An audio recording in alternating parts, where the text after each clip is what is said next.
बिस्मिल्लाहिर्रहमानिर्रहीम। मैं हूं आपका होस्ट मोहम्मद रियाज़। आप देख रहे हैं हमारा यूट्यूब और फेसबुक चैनल। आज की इस वीडियो के अंदर हम आपको केमिस्ट्री के बारे में ब्रीफ़ करेंगे कि केमिस्ट्री क्या है, इसकी कुछ टर्मिनोलॉजीज़ हैं, ठीक है। इसके साथ साथ कुछ टर्म्स की यानी कुछ टॉपिक्स हैं जिसके हम न्यूमेरिकल्स और उसकी डेफिनेशंस हम आज कोशिश करेंगे हम इसको आज कवर कर सकें, ठीक है। तो मैं हूँ मोहम्मद रियाज़, आप देख रहे हैं हमारा यूट्यूब और फेसबुक चैनल केम बायो मिक्सचर। सबसे पहले हम स्टार्ट लेते हैं केमिस्ट्री से।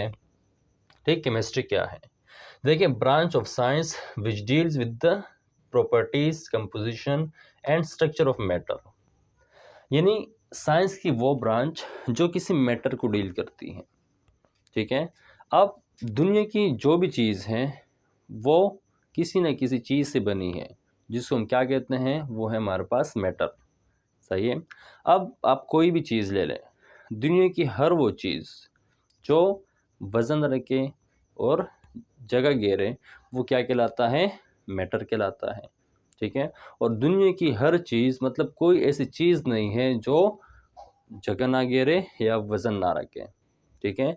चाहे आप किसी भी चीज़ की एग्ज़ाम्पल ले लें, आप फ्रिज की एग्ज़ाम्पल ले लें, आप किसी पत्थर की एग्ज़ाम्पल ले लें, आप वायर की एग्ज़ाम्पल ले लें, आप मोबाइल की एग्ज़ाम्पल ले लें, किसी भी चीज़ की आप एग्ज़ाम्पल ले लें, तो वो किसी न किसी चीज़ से बना है जो क्या कहलाता है? मैटर, ठीक है। तो केमिस्ट्री के अंदर हम किस चीज़ के बारे में स्टडी करते हैं? मैटर के अंदर। यानी मैटर की स्टडी हम किस चीज़ के अंदर करते हैं? केमिस्ट्री के अंदर। अब जो भी मैटर है, ठीक है, अब मैटर किस चीज़ से बना है, यानी उसकी कंपोजिशन क्या है, ठीक है, उसका स्ट्रक्चर क्या है, ठीक है, या उस मैटर के अंदर जो चेंजेस होते हैं किस लॉस के तहत होते हैं, ठीक है, किस कानून के तहत होते हैं, वो केमिस्ट्री में डील करते हैं, ठीक है। तो केमिस्ट्री की डेफिनेशन ही क्या बना? ब्रांच ऑफ साइंस, यानी साइंस की एक ब्रांच है। देखिए, साइंस की डिफरेंट ब्रांचेस है, केमिस्ट्री है, बायोलॉजी है, इस तरह फिजिक्स है, ठीक है। तो केमिस्ट्री भी साइंस की एक इम्पोर्टेंट ब्रांच है, ठीक है। वो हमारे पास क्या है? Branch of science which deals with the properties, composition and structure of matter. तीन चीज़ें हैं, प्रॉपर्टीज, कंपोजिशन एंड स्ट्रक्चर। यानी एक मैटर है वो किस चीज़ से बना है, उसकी बनावट कैसी है, ठीक है, वो किन किन चीज़ों पर मुश्तमिल है, ठीक है, वो एटम, वो क्या, उसकी खासियत क्या है, वो हमारे लिए फ़ायदेमंद है, हमारे लिए नुकसानदा है, ठीक है। वो किसके अंदर हम डील करते हैं? केमिस्ट्री के अंदर। यानी एक मैटर फर सिर्फ कोई भी मेरे पास ये मार्कर है, अब इसकी प्रॉपर्टीज़ क्या है, ठीक है, ये काम क्या करता है, सही है, और इस तरह कंपोजिशन है, किस चीज़ पर मुश्तमिल है, ये मार्कर किस चीज़ से बना है, ऑर्गेनिक मॉलिक्यूल है, इनऑर्गेनिक मॉलिक्यूल है, ठीक है, पत्थर है, प्लास्टिक है, ठीक है, टेफ्लॉन है, क्या चीज़ है, ये हमारे पास क्या है? उसकी कंपोजिशन है। यानी किस चीज़ से बना है, वो हमारे पास क्या है? कंपोजिशन। और नेक्स्ट हमारे पास क्या है? स्ट्रक्चर, यानी इसकी बनावट कैसी है, किस तरह बना है, किस चीज़ से मिलकर बना है, किस मैनेज में बना है, किस अंदाज से बना है, ये क्या कहलाता है? स्ट्रक्चर कहलाता है, ठीक है। यानी इसकी बनावट क्या है, वो उसे क्या कहलाता है? स्ट्रक्चर है। क्या है? It also deals with the changes in matter and principle govern these changes. अब किसी भी मैटर के अंदर कोई तब्दील या कोई चेंज आता है, ठीक है, वो किस लॉस के तहत आता है, किस कानून के तहत आता है, उसके पीछे प्रिंसिपल क्या है, ठीक है, वो मैटर या वो मॉलिक्यूल या वो कोई भी उसकी कंपोजिशन है, वो रिएक्ट कैसे कर सकता है, ठीक है, उसी नई क्या चीज़ बन सकती है।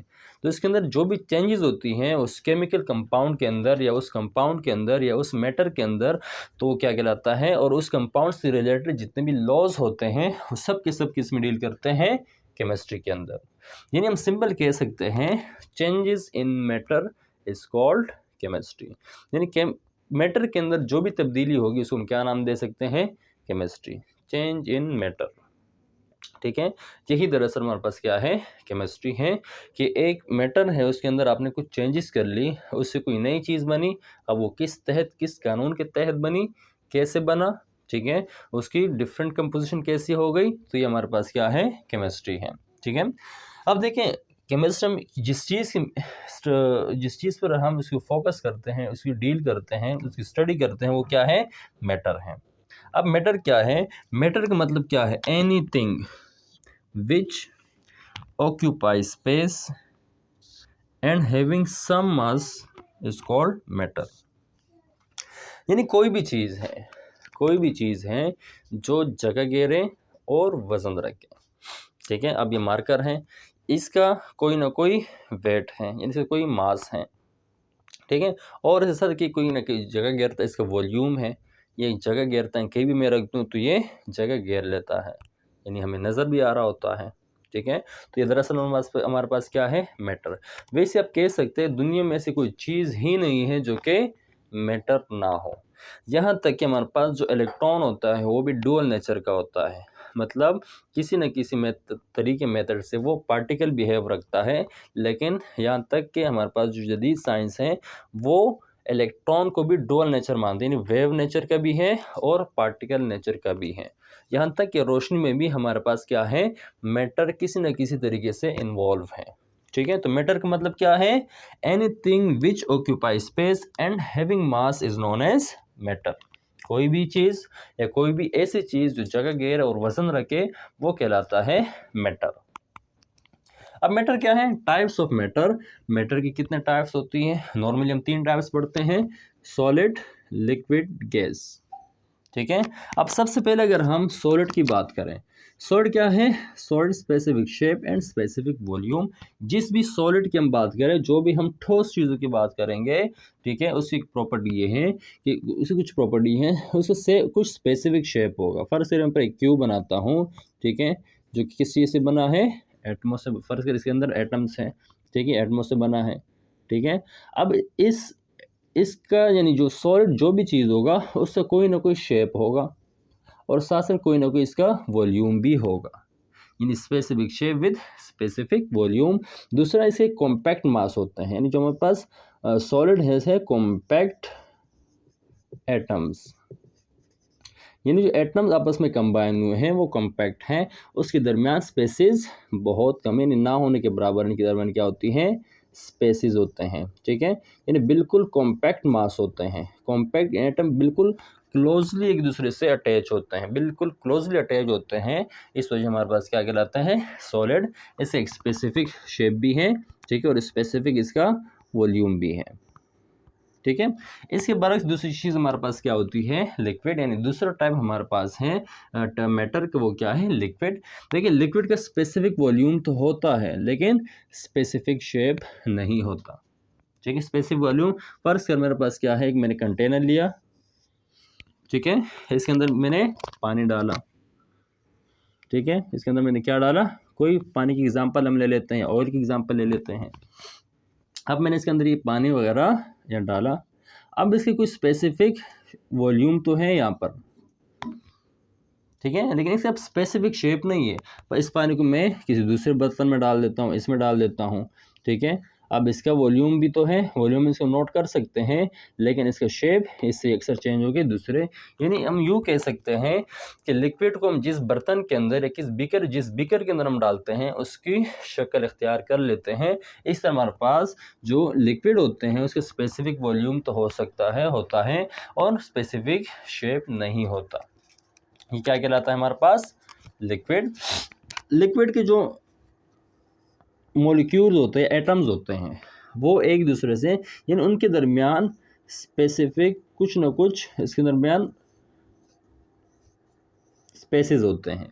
अगर हम एटम की सॉलिड की बात है, सॉलिड में क्या है? स्पेसेस ना होने के बराबर होते हैं, लेकिन जो हमारे पास जो लिक्विड हैं उनके दरमियान, इनके एटम्स के दरमियान जिस चीज़ से वो बना है वो क्या, इसमें कुछ ना कुछ फासला होता है। ठीक है, जैसे कि फ़र्ज़ करें आपने क्या कर लिया, आपने गिलास पानी लिया, ठीक है, एक गिलास आपने पानी लिया, ठीक है, अब उस गिलास के अंदर आपने 1 चम्मच चीनी या 1 चम्मच आपने क्या डाल दिया?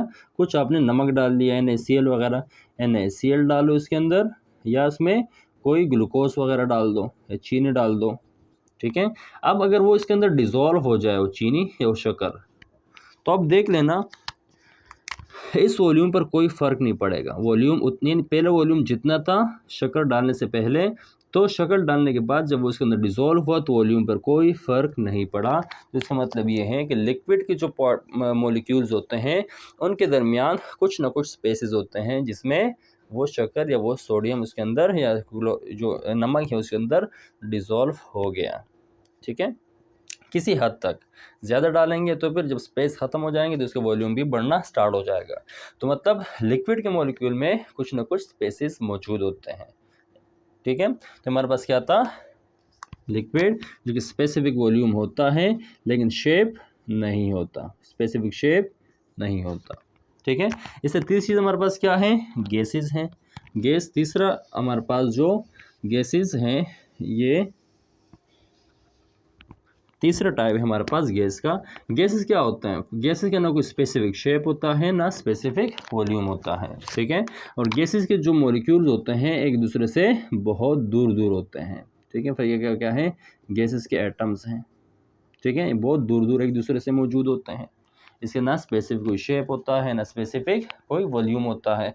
अब फ़र्ज़ से मैं इसको वॉल्यूम यहाँ से यहाँ तक कंसिडर करता हूँ, लेकिन मुझे नहीं पता कि ये मॉलिक्यूल यहाँ पर है, यहाँ पर है, इकट्ठे हैं, दूर हैं, फैले हुए हैं, हमें नहीं मालूम। तो इसलिए ना इसका कोई स्पेसिफिक शेप होता है और ना स्पेसिफिक कोई इसका वॉल्यूम होता है। तो ये हमारे पास क्या था, मैटर, टाइप्स ऑफ मैटर। एक प्लाज्मा भी है जो चौथे टाइप्स कहलाती है, जो हमारे कोर्स के अंदर नॉर्मली मौजूद नहीं होता। तो हमारे पास क्या था, टाइप्स ऑफ मैटर।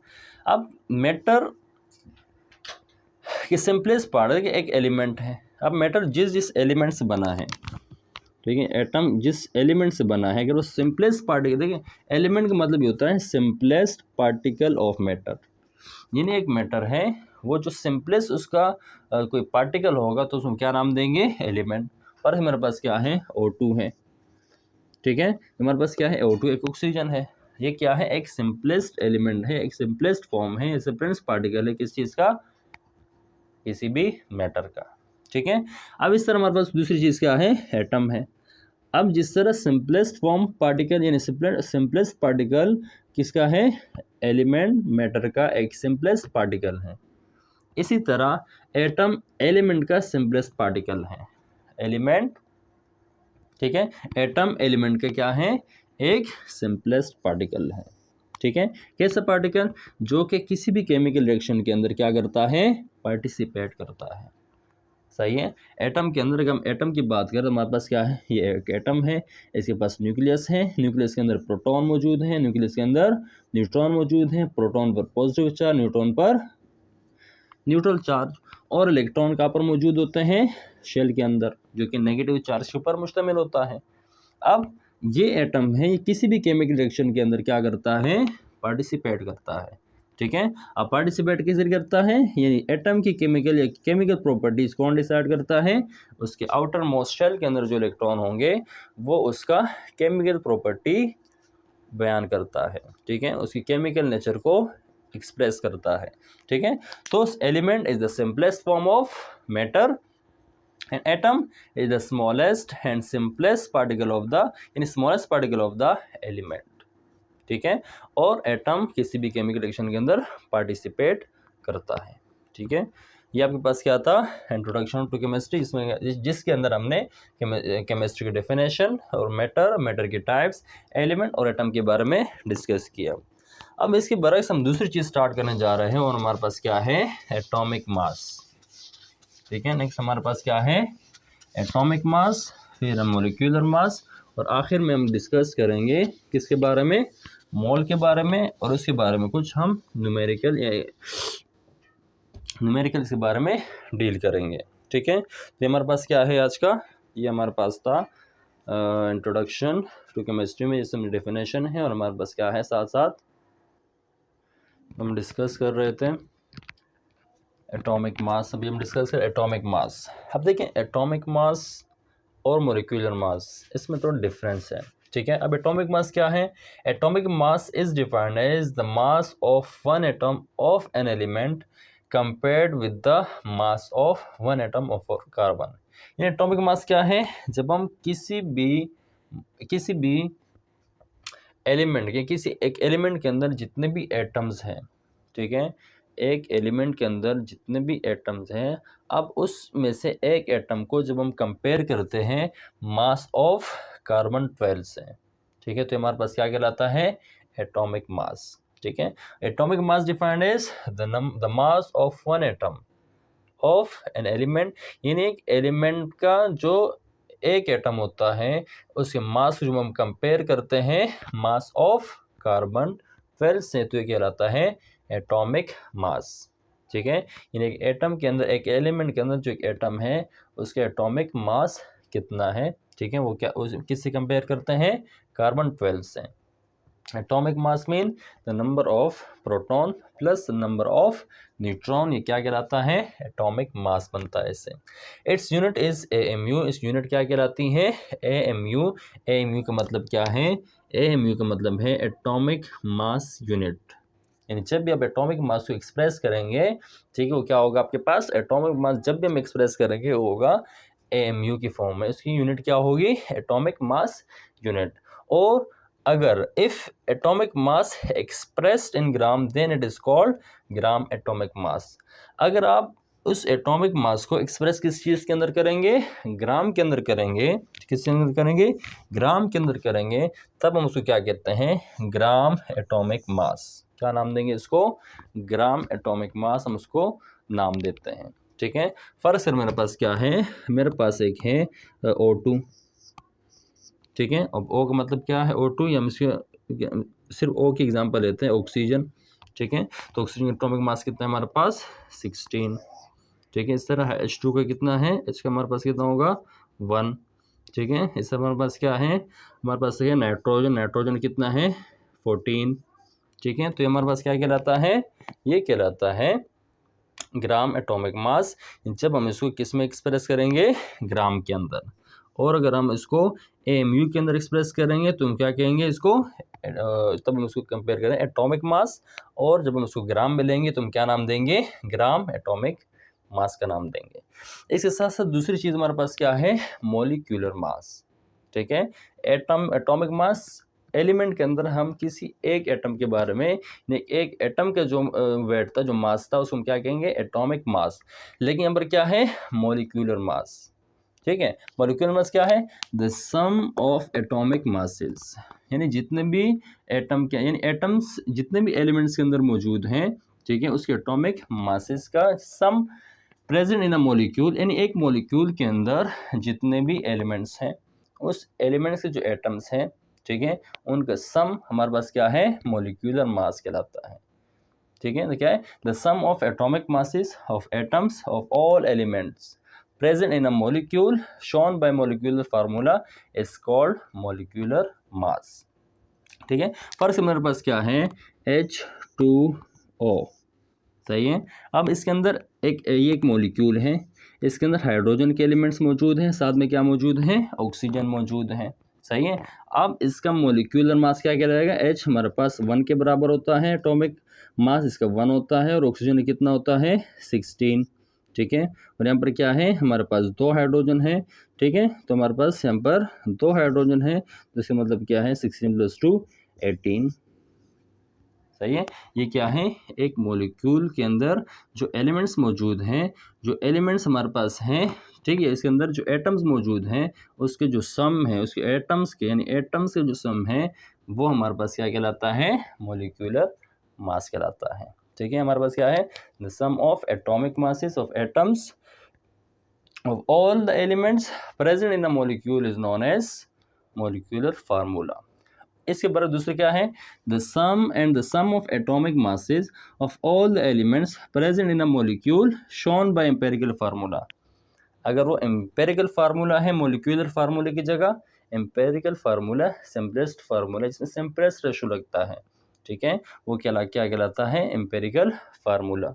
सही है, अब अगर फार्मूला, यानी हमारे पास जितने भी एटम हैं किसी भी एलिमेंट के, किसी भी मॉलिक्यूल्स के अंदर, और वो मॉलिक्यूल्स का जो फार्मूला है वो एम्पेरिकल फार्मूला होगा, तो इसके अंदर जो हमारे पास जो एटम है, जो एटम्स की जो मॉलिक्यूल्स जो एटम्स हैं, उनके सम को हम क्या नाम देंगे, फार्मूला मास का नाम देंगे। फर्ज करें मेरे पास क्या है, एक फार्मूला है C6H6। ठीक है, ये एक फिक्स्ड रेशो है, जिसको हम क्या नाम देंगे, मोलिकुलर फार्मूला। इसको क्या नाम देंगे, मोलिकुलर फार्मूला। अब इसे कि मैं सिंपलेस्ट रेशो लेता हूँ CH, ठीक है, क्या है मेरे पास CH है, इसका ये सिंपलेस्ट है, तो मेरे पास क्या कहलाएगा, एम्पेरिकल फार्मूला। ठीक है, एक सिंपलेस्ट रेशो है, दूसरा क्या है, फिक्स्ड रेशो है। ठीक है, तो ये हमारे पास क्या कहलाता है, मोलिकुलर फार्मूला। तो हमारे पास मोलिकुलर फार्मूला क्या है, the sum of atomic masses of all the atoms of all the elements present in a molecule shown by molecular formula is known as molecular mass, and the sum of atomic mass of all the elements present in a molecule shown by empirical formula is called formula mass। ठीक है, अब हम कुछ example कर लेते हैं molecular mass की। ठीक है, उम्मीद है समझ आ चुका होगा आपको। अभी हम बढ़ते हैं इसके बाद, इसके कुछ कंपाउंड्स हम क्या निकालते हैं, इसका मोलिकुलर मास निकालते हैं। ठीक है, जिससे हमें समझने में आसानी होगी कि मोलिकुलर मास क्या चीज़ है। समझ तो आप गए होंगे, किसी भी मॉलिक्यूल्स के अंदर जो एटम्स मौजूद हैं उसकी जो सम कहलाएगा वो हमारे पास क्या कहलाएगा, मॉलिक्यूलर मास कहलाएगा। ठीक है, फर्स्ट कर मेरे पास क्या है, एग्जांपल है कैल्शियम कोबाल्ट, कैल्शियम कार्बोनेट। तो हमारे पास क्वेश्चन क्या है, यानी find the molecular mass of the following, यानी जितने में कुछ मॉलिक्यूल्स लिखेंगे उसको हम क्या फाइंड करेंगे, मॉलिक्यूलर मास फाइंड करेंगे। लेकिन मॉलिक्यूलर मास फाइंड करने के लिए आपको कुछ एटम्स या कुछ एलिमेंट्स का एटॉमिक मास और एटॉमिक नंबर का मालूम होना लाजमी है। ठीक है, मतलब आपके पास कोई भी एलिमेंट्स है, कम से कम 1 से लेकर 20 तक जितने भी हमारे पास एलिमेंट है पीरियोडिक टेबल के अंदर, उसमें हमें एटॉमिक मास और एटॉमिक नंबर के बारे में मालूम होना चाहिए कि एटम है उसके अंदर कितने प्रोटॉन्स हैं, कितने न्यूट्रॉन्स हैं, या कम से कम उसका हम एटॉमिक नंबर और एटॉमिक मास उसको हमें पता हो। ठीक है, तो मेरे पास पहले क्वेश्चन क्या है, CaCO3, यानी इसके अंदर हमें क्या मालूम फाइंड करना है, मॉलिक्यूलर मास फाइंड करना है किस चीज़ का, कैल्शियम कार्बोनेट का। ठीक है, सबसे पहले अगर मैं कैल्शियम के एटॉमिक मास देखूं तो कैल्शियम का हमारे पास क्या है, कैल्शियम होता है 40। ठीक है, इस तरह कार्बन कितना होता है, कार्बन होता है 12 और ऑक्सीजन कितना होता है मेरे पास यहाँ पर 16। ठीक है, इससे क्या है, एटॉमिक मासेस हैं। अब यहाँ पर देखें, मैं देखता हूँ कैल्शियम और यहाँ पर क्या है मेरे पास कार्बन और यहाँ पर क्या है ऑक्सीजन। सबसे पहले मैं देखता हूँ कि हमारे पास कैल्शियम के कितने एटम्स हैं, यहाँ पर कैल्शियम हमारे पास एक एटम है। ठीक है, मल्टीप्लाई बाय इसके एटॉमिक मास से मल्टीप्लाई करेंगे तो इसका ये हमारे पास क्या हुआ 40। ठीक है, जो हमारे पास कार्बन है, कार्बन जिसके पास कुछ ना हो उसके पास क्या होता है 1 होता है। कैल्शियम के पास कुछ नहीं तो है हमारे पास क्या 1 है, कार्बन के पास कुछ नहीं तो इसके पास क्या होता है 1। कार्बन का एटॉमिक मास कितना है 12। ठीक है, इस तरह ऑक्सीजन है, ऑक्सीजन के पास 3 है, इनके पास कुछ नहीं तो 1, इसके पास कितने हैं 3, यानी 3 एटम है किस चीज़ के, ऑक्सीजन के। ऑक्सीजन का एटॉमिक मास कितना होता है 16। ठीक है, अब 41 ज़ा 40, 12 1 ज़ा 12, 16 3 ज़ा 48। ठीक है, हम इसको क्या करेंगे, सम करेंगे तो हमारे पास क्या हुआ 8 और 2 10। ठीक है, 5 और 5 10।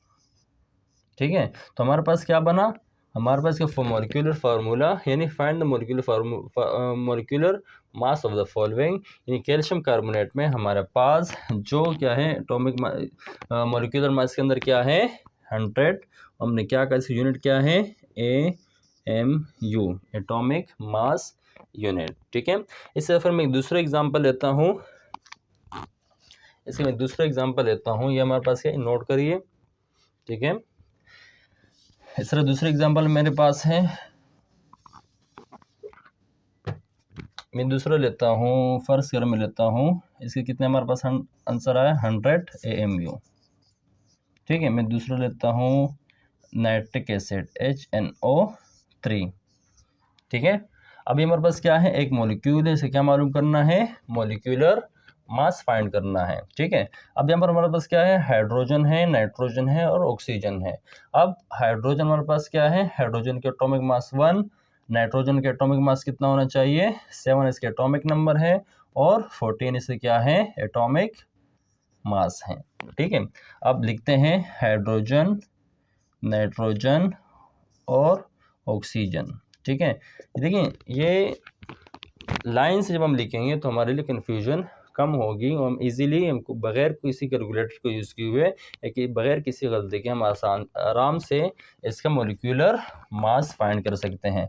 हाइड्रोजन मास कुछ नहीं, मतलब 1 मल्टीप्लाई बाय 1 इससे क्या है, एटॉमिक मास है। नाइट्रोजन कितना है, 1 मल्टीप्लाई बाय नाइट्रोजन कितना है, 14। ठीक है, इस तरह हमारे पास क्या है, ऑक्सीजन कितने के बराबर है, 16। ऑक्सीजन कितने एटम है, 16, 3 एटम है, तो 3 मल्टीप्लाई बाय 16, यानी यहाँ पर क्या है, 3 है तो हमने 3 लिख दिया, 3 एटम ऑक्सीजन के हमने यहाँ पर लिख दिए। और 1 ज़ा 1, ठीक है, 14 1 ज़ा 14 और 16 मल्टीप्लाई 3 इज इक्वल टू 48। ठीक है, प्लस कर लेते हैं, 4 और 8, 4 और 12, हमारे पास कितना हुआ, हमारे पास यहाँ पर हुआ 48, 13, ठीक है, और 5, 63। ठीक है, हमारे पास कितना हुआ इसका, हमारे पास HNO3 नाइट्रिक एसिड का जो मोलिकुलर मास फाइंड किया वो कितना था हमारे पास, 63 AMU, यानी 63 हमारे पास एटॉमिक मास या मोलिकुलर मास इसका आया है नाइट्रिक एसिड का। ठीक है, इससे मेरे पास क्या है, यहाँ पर मेरे पास दूसरा है, यहाँ पर दूसरा मैं फाइंड आउट करता हूँ, जो कि हमारे पास है सल्फ्यूरिक एसिड। नेक्स्ट हमारे पास क्या है, सल्फ्यूरिक एसिड। ठीक है, समझ आ गए यहाँ तक। चलो नेक्स्ट हम फाइंड करते हैं, नेक्स्ट हम फाइंड करने जा रहे हैं सल्फ्यूरिक एसिड।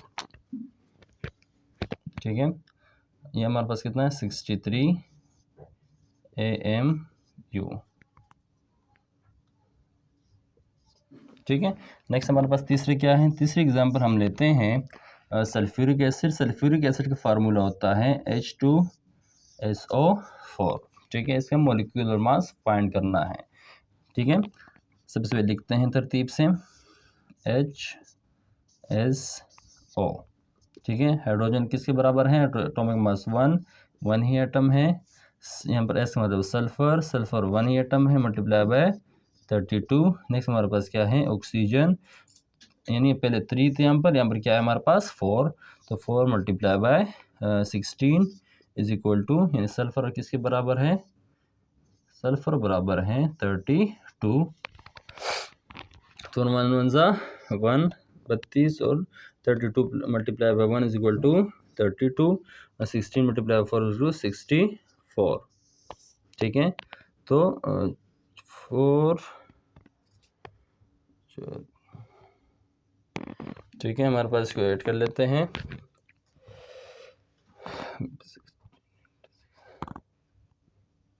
ठीक है, मैं सॉरी यहाँ पर गलती हो गई, यहाँ पर 2 है हमारे पास।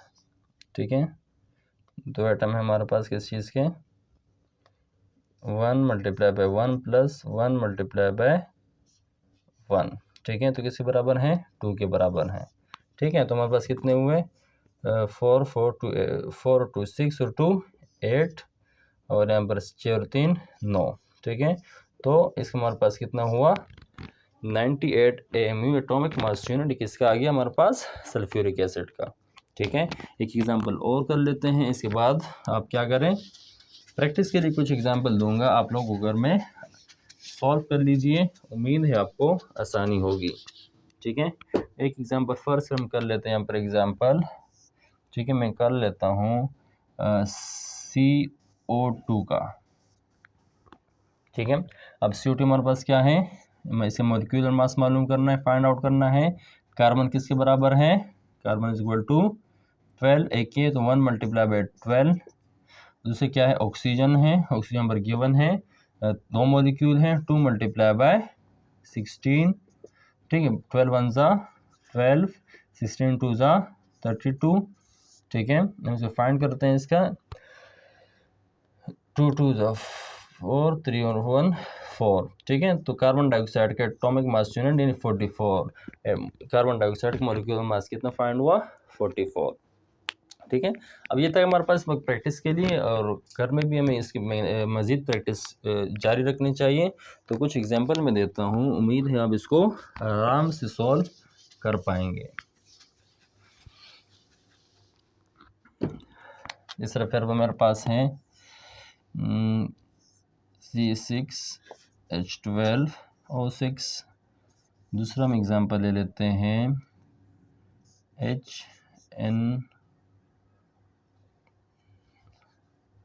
NH4, ठीक है। इस समय बस क्या है, NaOH। इस तरह हमारे पास है HCl, ठीक है। इस तरह हमारे पास है C6H6। इस तरह आपके पास है, इसके तरह आपके पास है सिल्वर AgNO3, ठीक है। 10 सवाल काफ़ी होंगे, ठीक है। हम यहाँ पर डिस्कस करते हैं। CO3 number 8, C2H5OH number 9, CH3COOH number 10, C6H5, और इस तरह मैं क्या लेता हूँ, Cl2,